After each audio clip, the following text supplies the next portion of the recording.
ভাই, প্রত্যেকটা মানুষ অঙ্গাঙ্গি ভাবে বিএনপির সাথে জড়িত। এখানে এই দুই ওয়ার্ডে বিএনপির বাইরে কোন লোক নাই, এটা হচ্ছে আমার প্রথম গর্ব। যদি কমিটি দিতে হয় তাহলে আমরা একসাথে সমস্ত কমিটির তালিকা দেব। এলাকার মানুষ বিএনপি করতে চায়। আপনাদের সন্তান হিসাবে অনেক সময় ঢাকা পল্টনের মহাসমাবেশে নিজের জীবন বাজি রেখে ঢাকা চলে গিয়েছে। ঢাকা আসার পরে পুরো কারণবশত আমাকে মরতে হয়, আমি মরার জন্য প্রস্তুত।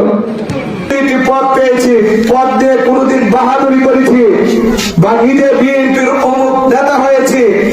আমি ছোট থেকে শুরু করে আপনারা যারা মুরব্বীরা আছেন, আপনারা যদি কোনদিন বলতে পারেন যে হারুন তার সে অহংকার দেখিয়েছে, হারুন এই পদোন্নতি পেয়ে সে মানুষকে অত্যাচার করেছে, তাহলে আপনাদের জুতা আর হারুনের গাল এক সমান হয়ে যাবে।